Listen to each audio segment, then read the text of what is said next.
Hey, everybody, and welcome to this webinar Wednesday. What we want to talk about today, as we are now in December, we are wrapping up the year. We've planned our goals for 2021. We know what our vision is. We know what we're looking forward to in 2021. But now is a really good time. You as a disposition manager or somebody that's selling properties, or you as a wholesaler, whoever that is, this is a great time for you to check in with people on your buyers list to see how their 2020 went and see what their goals are for 2021. And basically, maybe you can work with them to set those goals with you. So we have that person who's like, hey, I want to buy 10 properties in 2021.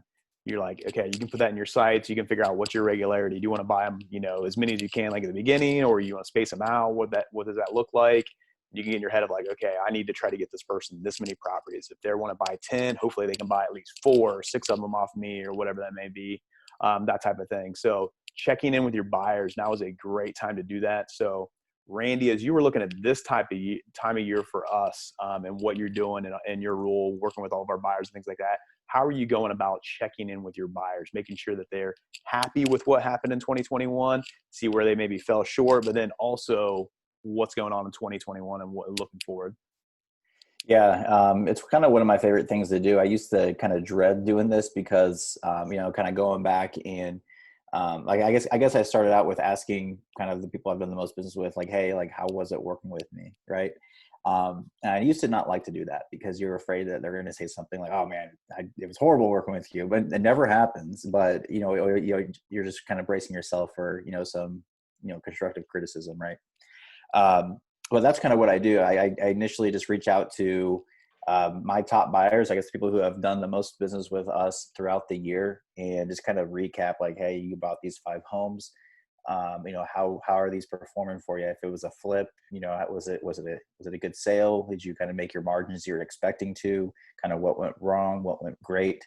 And if it's anyone that was looking to buy and hold, or maybe do a bird deal, just kind of reach out to them and make sure like everything went to plan, and everything kind of went to their expectations on how that deal would go. So doing that first, and then saying, okay, well, I know when we talked at the beginning of the year, you said you wanted to buy 10 properties. It looks like you bought 2 from us. Like, were you able to get your 10? And of course, you want to hope they say yeah, and then kind of transition that to, okay, well, if you did 2 with me next year, you want to do another 10. How do we get our 2 to at least 5? Let's not, we don't have to do all 10 together, but let's do 5 deals next year. Like, how do we do that? And that's kind of when I get that feedback, like, hey, like, what could I have done better to get you 3 more properties this year than I could have? And then they'll just say like, hey, if it was just, you just didn't have the right deals for me at the time, then that could just be it. But it could be, hey, I missed out on a couple properties. I didn't see enough that kind of fit my criteria, where I know for sure I had properties for them. It's just everyone's kind of fighting over them. So, just asking what I could have done different to, do more business with them, and kind of tweak things for the next year. And then just, that's kind of how I go about it with the bigger buyers. And then for people who haven't bought properties from us, who I still have great relationships with, they still want to go back and just kind of ask how the year was for them, and if they're able to hit their numbers, because if they're not buying properties from me, I want to know where they're buying properties from, and I want to know, why we haven't been able to do a deal yet. And that could be for multiple reasons, but basically the point is like, hey, I know we haven't done a deal yet, but I'm going to do what I can to make sure we at least get the ball rolling on one next year, and then build that relationship, because that's how I truly feel that way. Anyone I come in contact with who says, Randy, I want to buy a house, I'd love to do a deal with you. Like, it means something to me. It's like, okay, like they now go in the book of people I have to do a deal with, and I'm not going to be happy until I do. So those are actually fun conversations to go back to, people yet you haven't done deals with, that you kind of were expecting to. So that's when I see your competitiveness come out and everything. So Yeah, that's all yeah. good. So it I kind want of to get, sets. yeah, go ahead. I was just gonna say, it kind of just sets the stage of, hey man, I didn't forget about you. Trust me, I'm looking for properties for you. So we're on the edge, right? We're very close to doing a deal. Like why haven't we done one? Let's figure it out, and let's make a goal of getting one by the end of January now. Yeah. Yeah. So I want to go back to a little bit of when you were saying about like checking in on, in the past of like 2020, when you're trying to look at those and like kind of reflect on that with them, saying like, hey, I used to be kind of like worried about that, figuring out like, oh man, if I said, how did it go? Or what could I have done better? Like you were worried about some of those conversations, but actually through those conversations, that's where some of the best stuff that we've come out with this year have come from. Yeah. Just things that people are just like, oh man, I wish, is there any way that you guys could do a 2D image, like a floor plan of your properties? Because that would really help me out when I can't see and things like that. Yeah, we did that. Like then that was a super easy thing to do. Hmm. And yet I think the application we use is like $8 a month. People Yeah. do that. They look good. People like them and things. So through those conversations of not being worried about what people are going to say about you, it's all about bettering yourself, bettering your process, bettering your systems, bettering what you're providing for your buyers. That's a really good thing too. But through those conversations, that's where some really neat stuff can come out of, and just it is all about bettering yourself and getting to the end to help those buyers out on the back end and stuff like that. Hmm. So, and then Randy, when you're looking at stuff for like 2021, when you're looking at, hey, we're setting our goals. I know how many properties you want, things like that. How are you going about? What are some questions you're asking, maybe to just kind of update their criteria to make sure that do they want the same thing? Are they looking for something different? Are they looking in different areas? Are they open to different stuff that maybe you can provide that they're not used to, or maybe they weren't looking at in 2020? How do you go about having those conversations, or what are some questions you ask in that realm? Yeah, typically what I see on my end is if anyone gives me a number like, hey, my goal is to buy 10 properties next year, they are usually someone who is maybe they've done a few deals, maybe anywhere between 1 to 5 in the previous year, and they're like, okay, let's get to 10. So they're fairly new, but they've got their systems in place where they're actually buying. So they put a number and they're like, hey, I want to do 10. The people who have the biggest pockets, that are like the more of the bigger buyers, they don't have a number. They're just like, hey, if a deal comes across, I'm going to buy it. If I end up buying 25 properties this year, or if I buy 10, it is what it is. It's if the deal makes sense. So when I get those buyers that, they say I want to buy 10 properties in 2021, my initial question is, okay, do you want 10 single families? Like, what if I brought a 10 unit to you? I mean, is that it? Are you done? Like, do you want 10 doors, or do you want 10 properties? So that kind of opens up more of, hey, well, if I can take a 10 unit, but then, I'd want 9 more properties for the rest of the year. So that kind of opens the conversation of the type of properties they're looking for and what their strategy is. And then also, having that conversation of, okay, well, if you want like one a month until you get towards the end of the year, or you want to stack everything up as they go, or what's that look like? And then we can kind of realize like, hey, 10's actually, depending on the funds, 10's actually a very easy number to do based on what you're looking for. I mean, you can get these deals all day around Indianapolis. So I can get you 10 deals in the first quarter if you really wanted to. So that kind of opens their eyes. I'm like, okay, they're like, okay, well, if I can do 10 pretty easily, then maybe I should kind of, set my goals on a higher number, and then we can just kind of go from there. But yeah, it's just really just asking what they want, and kind of just putting it on paper and saying, okay, well, here's the plan moving forward. If this comes across my plate, then I'm going to show it to you, and just kind of keep them on track of getting their goal. Yeah.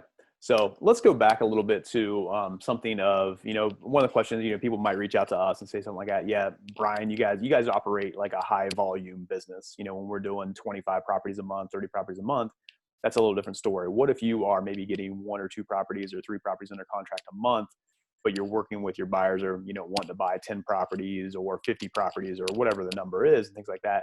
So how you go about like making sure that they're staying happy and you can get in front of them for some of those deals. And I think really I just kind of answered my own question of that's what you do. You make sure you want to get in front of them, that you're Mm-hmm. communicating with them and basically saying like, hey, I'm getting this property under contract. I'm getting the pictures tomorrow, like giving them a heads up on things like, hey, I'm talking to this seller. This looks like a good one. I think it's gonna be great for you. I'm going to do a walkthrough tomorrow. Would you be interested if I got pictures? Those kind of things. So piquing their interest, kind of getting ahead of them, but always just checking in with them too, and making sure that that they know that you're still active, that they're aware of you, what's going on.